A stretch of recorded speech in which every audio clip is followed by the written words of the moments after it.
So I'm sure many, if not most of you, probably saw Halloween Kills last night. I hope you guys enjoyed it. And now I can finally let it all out of the bag and talk spoilers, all right? So anyway, Halloween Kills, all the spoilers. Let's go!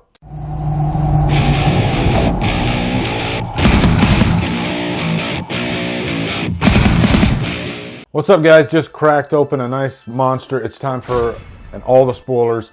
One for Halloween Kills, and I like doing all the spoilers reviews. They're nice and laid back, and we just go through the movie chronologically and just talk about everything, you know. And this movie did have a lot in the way of spoilers.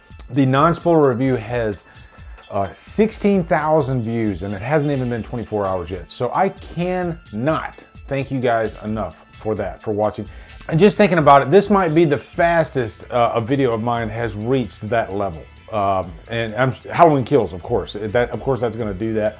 But it's just so cool to see you guys in the comments and just getting so active and talking about things. And yeah, I can't thank you guys enough. Seriously, if I don't say it enough, believe me, I don't take it for granted. I try to get down there, get into a conversation. When I first started this channel, my goal was to I want to answer every comment, you know. And I failed because I can't. It's almost impossible to do that with videos like this that get so many comments, you know. So, but I do read all of them. I really do. And yeah, by the way, grab you a cold one because this is probably going to be a long video if I had to guess. Okay. And speaking of comments, I wanted to answer one of them. I got this comment from Donald Doris, this guy, and he says, and this is a comment I've seen for the last 3 years a few times. Says, will your opinion change when others disagree with you like you did with 2018? Oh, goodness. The big thing about that is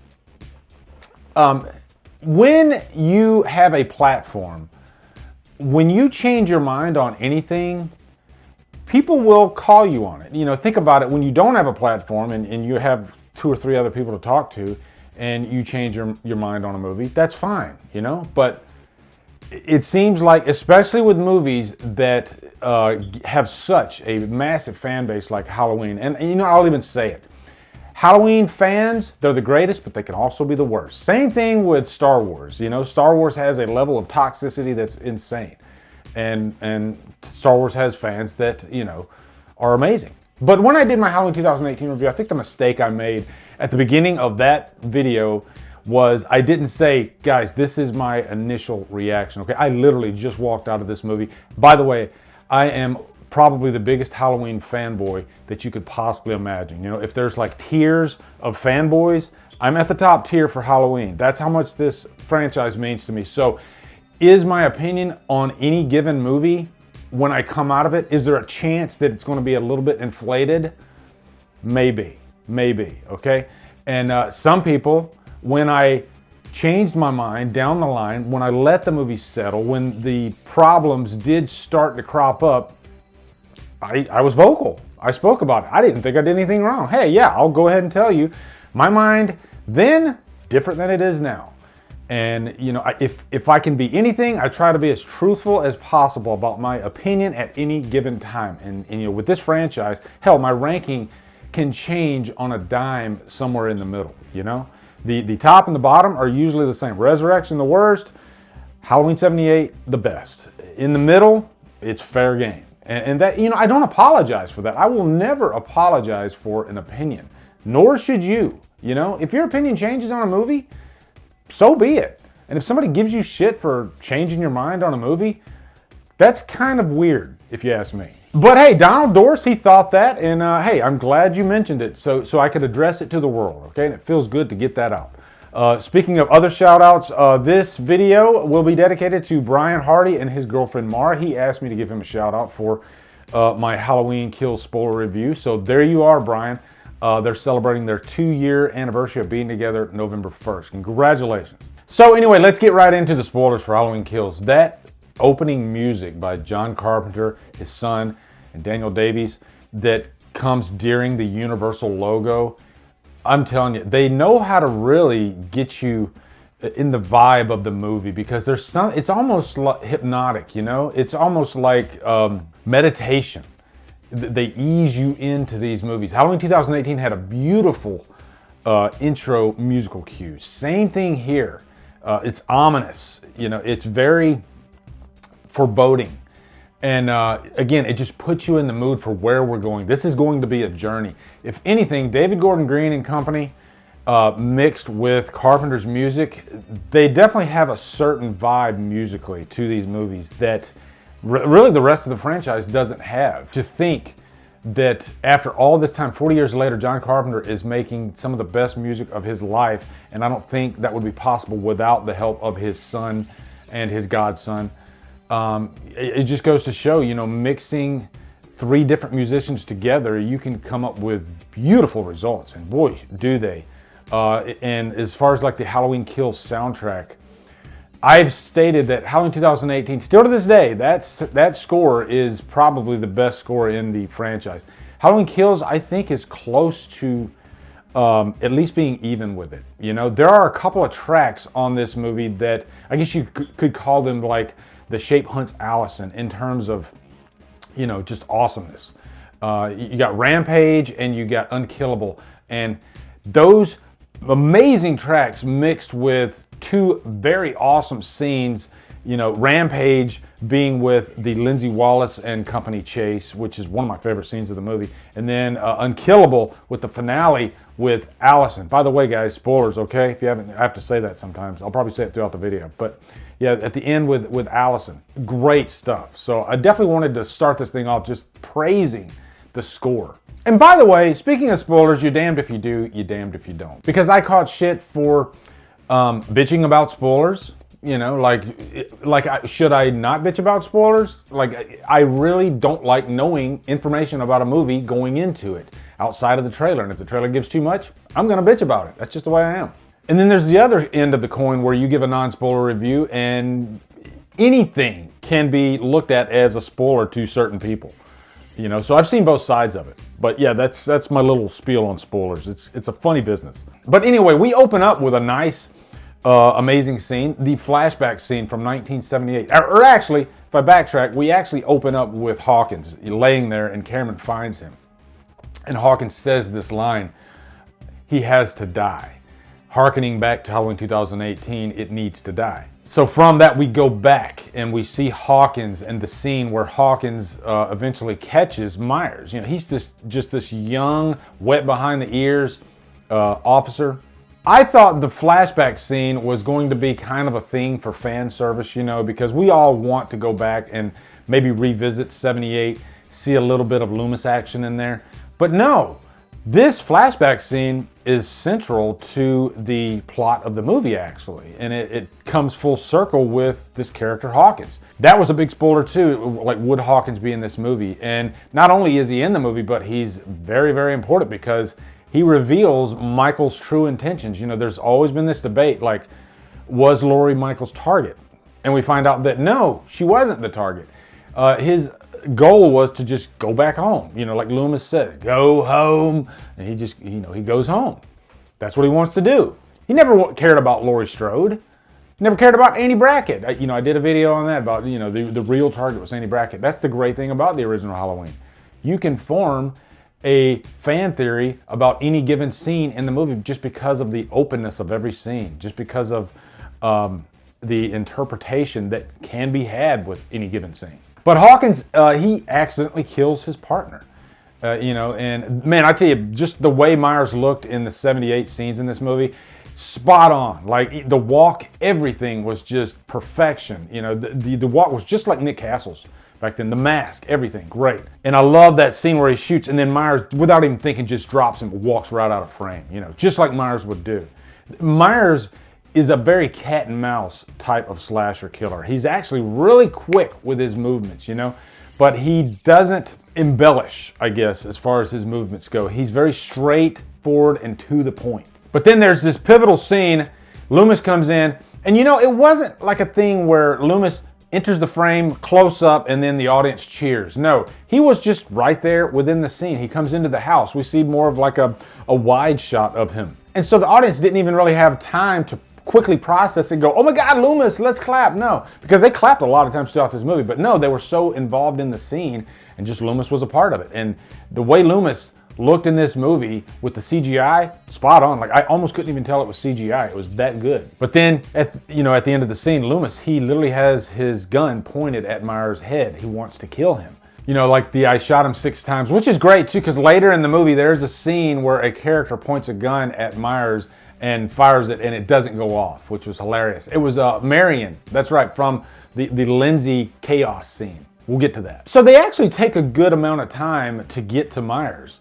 You would think that Myers is going to be like right at the beginning of the movie, present day Myers, and then they were just going to go from there. But no, they start it nice with the flashback. It's a good 15-minute scene, and then we're introduced to modern day Myers. And wow, James Jude Courtney upped his game in this movie. And I think it's not just him, but it's just like the whole cast, the whole crew. You could tell that they were almost like a family for this shoot. And I think when you have situations like that where everybody's so used to each other and friendly with each other, the results are right there on the screen. It's not as unorthodox. It's much more streamlined.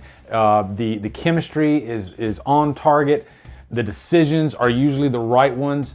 And I think that's a good lesson about this movie compared to Halloween 2018. There were a few decisions that were kind of like, yeah, should they have done that, Even coming down to the kills, showing a little bit too many cutaway kills. This one, most of the kills were right there on screen, much more satisfying. Myers is just a fully fleshed out villain, even in this movie. And don't get me wrong, he was great in 2018, probably the best thing, but he's even better in kills. And you got that opening fireman scene. It's so funny, this freaking, I don't know who started it. There was something on Twitter where they were trying to raise a petition to remove the fireman scene, and so many people were like, are you kidding me? Myers doesn't give a fuck about any profession. No lives matter. He's killed so many damn cops, it's ridiculous. So you're saying that cops are less important than firemen? Get the hell out of here with that crap, Myers doesn't care. He will kill anybody that gets in his way. He is a non-PC slasher killer, Most slasher killers are like that, and it's an easy argument to debunk as soon as some of that bullshit is presented. And I love it that Myers didn't even second guess the fireman. He walked right out and he's like, let's go, guys. Should I start? And boy, he just cleans the freaking house. They put up a good fight, but didn't work out for him, right? And it's a good way to set up just how badass Myers is, because firemen are usually stronger than your normal folk, okay? They can usually handle themselves, but not against Myers. And it's pretty much established in this movie that Myers, he's full on evil. He's not a mere mortal anymore. He's just stronger. And there's that scene where Laurie talks about, he transcends. The more he survives, the more he transcends. And he's unkillable, like the track says. So then we actually go to this bar, the Haddonfield bar, because Haddonfield's a small town, so that they would have like this community of people that just hang out. And you got Tommy Doyle and Lindsay Wallace and Marion there. Tommy Doyle, I think Anthony Michael Hall did a really good job as the character. And if you really compare him to Paul Rudd in Halloween 6, they are two completely different characters, And it would have been interesting if Paul Rudd would have been Tommy Doyle in this movie. Would his approach have been, because I don't see Paul Rudd's version of Tommy Doyle acting the same way that Anthony Michael Hall, if that makes sense. You guys know what I'm talking about? It just seemed different, This Tommy Doyle was just hell-bent on rallying this mob and everybody standing up and fighting against Myers. And let's get into that. Let's get into this message of this movie about the mob. And mob meaning just a group of people that want to take down this enemy. They're really pissed off. They all go to the hospital, and this is where it turns into chaos, And they don't think about their actions. They're just quick to react. And then there's that scene, Tommy thinks that Myers is in this car, but it's not. It's actually one of the other inmates. And so they all are chasing this guy. They don't know if it's Myers or not. They just assume that it is. And this scene was really powerful. And this is something that we've never seen in a Halloween movie before. It was highly emotional, actually. And I'm wondering if that test screening, I had heard that it was very emotional. I wonder if this was one of the scenes that they were talking about, because that scene did get me, actually. This guy, he's just like, what the hell's going on? And you have Karen in there trying to help him, trying to save him. and he ends up taking his own life and jumping out the building. And that was a big surprise because I had no idea where they were going to go with this mob thing and the town rising up against Myers. But it ended up turning against them and made the situation worse. And that's just because Myers is a very dangerous character, and danger causes people to not think on their feet and make terrible, terrible decisions. And that's what happened. Now, jumping over to one of my favorite scenes before we dive into some big character moments, the Lindsay Wallace scene. I wanted Lindsay Wallace, Kyle Richards, to have a great moment in this movie, and she really did, I think, because they're all at this park. You know, this is where Tommy starts rallying everybody up, and they split off, and Lindsay and this couple that are dressed like the nurse and the doctor and Marion, they go to this park, and Myers comes out of nowhere, and they recreated the scene from the beginning of the first movie where he runs up the back of the car, and the hand like slaps the window against the nurse. Great stuff. But man, just Myers cleans freaking house in that scene. And you would think that, some of the characters might get an upper hand, but no, nobody stood a freaking chance. And man, the kills, the direction by David Gordon Green, how he handled these kills, because I think we take that for granted sometimes, how to put together a scene and make it, effective and keeping you on your toes and freaking you out and scaring you and all this stuff. It's not easy to direct a really well executed horror scene. But man, I think David Gordon Green is at the top of his game with Halloween Kills. Because when they come after Myers, and the one guy like tries to strangle him against the headrest, and Myers like jabs the knife up into his eyeball. The nurse tries to shoot him, and he like opens the door, and she ends up shooting herself. Just really creative ideas, because when you think about how to execute a kill scene, no pun intended, there's umpteen different things you can do to have fun. And I love that in this movie, they got creative. They didn't just go with just your typical slash and stab with a knife like we see in so many Halloween movies. No, Myers got really creative in this movie, and it was fun to watch. Grabbing a fluorescent light bulb and jamming it in the character's neck. But back to that scene when she's running and Myers is chasing her, I was really rooting for Lindsay. I wanted her to live, and thank God she did. She's hiding like Frodo Baggins style in that little riverbank or whatever it is, and Myers is just over there. And this really sets up how dangerous and how scary Myers is. This is the most brutal I think I've ever seen Myers. You can probably compare this to like Halloween 2, Rob Zombie's Halloween 2, and that might win, but I think this is the scarier version. Like, I'm not as scared as Rob Zombie's Halloween 2 Myers as I am this. And don't get me wrong, they're both very threatening, but man, this was like a full meal of a Myers. Okay, let's jump into some big character moments, specifically with Laurie, Karen, and Allison, and even like Cameron. Because if you remember, I talked about how no character is safe in this movie, and we lost, two big characters.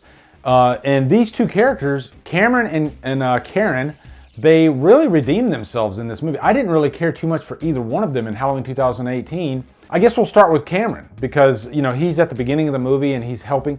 Throughout the movie, he's kind of like the Brady from part 4 in this movie. He wants to be there and to help Allison get through this mess. And you would swear that he was going to live, because he has a really long fight against Myers.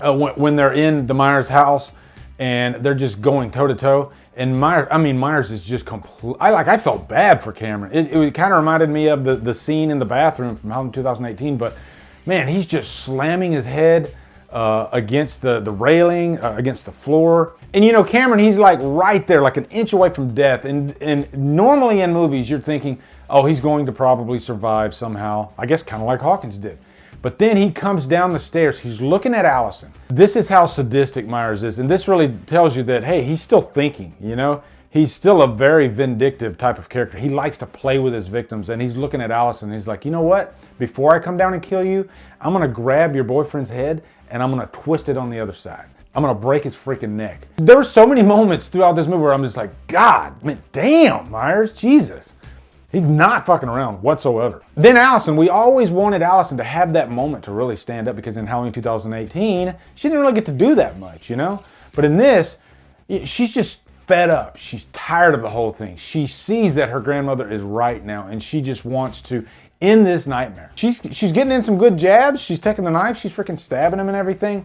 And she's like screaming at him, do it, do it, do it. And then what happens? Right behind Myers, here comes Karen, again, completely redeeming herself and just going to town on Myers, like stomping his head. Let me stop for a second. I gotta say, because I was pretty hard on Karen. I wasn't a fan of hers, and I still stand by that. In Halloween 2018, she's probably my least favorite character.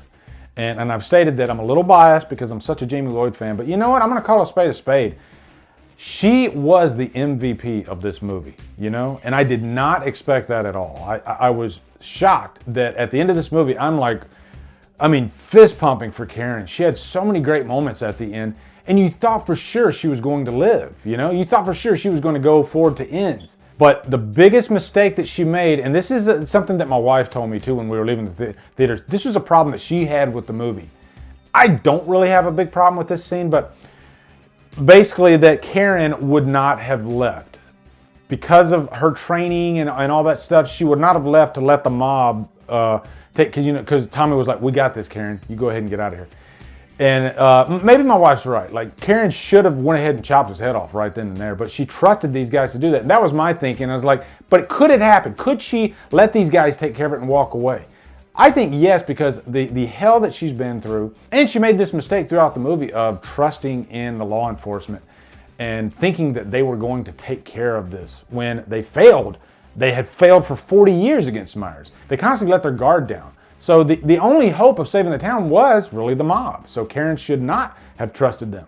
But then later at the end of the movie, shockingly, she's stabbed and killed by Myers. Now, the last thing I want to talk about right before that, of course, man, this, and I said this in my non-spoiler review, I think this final act is probably one of the best final acts of the franchise. I'd probably put it, I'd say it's better than 78's final act. You know, it's almost as good as Halloween 4, but Halloween 4 had that amazing twist.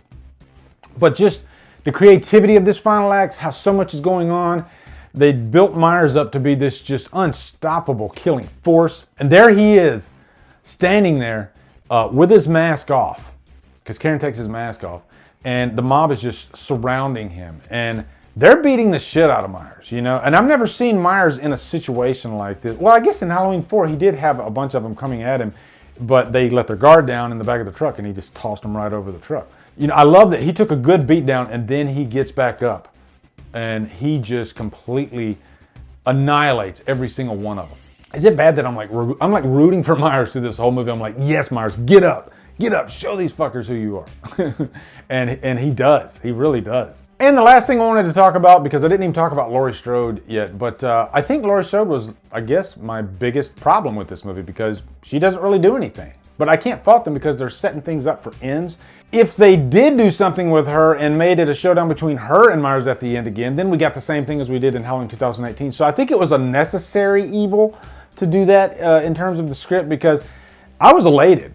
Just because, you know me, I'm tired of Laurie Strode, and that's not, you know, a jab. I guess you could call it a jab, but I'm ready to move on to some different blood in the franchise. And it was nice for her to take a back seat and have the mob and have Karen and Allison take a swing.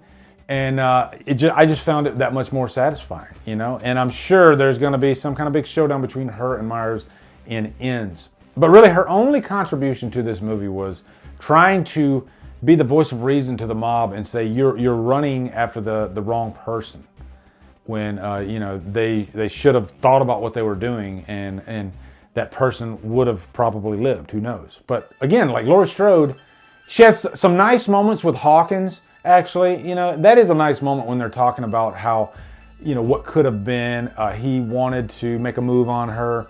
You know, just some nice little moments there, character moments. But, you know, she didn't get in the way, and I didn't dislike her at all. So it kind of worked out in my favor. So anyway, guys, that's it. That's all the spoilers for Halloween Kills. Did I miss any? Let me know down in the comments. I'm sure I probably did, but I can't wait to see this movie again. I had such a blast with it. I hope you guys had a really good time with it. Looking forward to hearing your thoughts.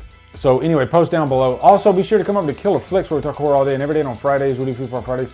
Follow my Drumdums on all my socials, support me on Patreon, buy me a coffee. Anyway, guys, thank you so much for watching. Have a good day. Drumdum out.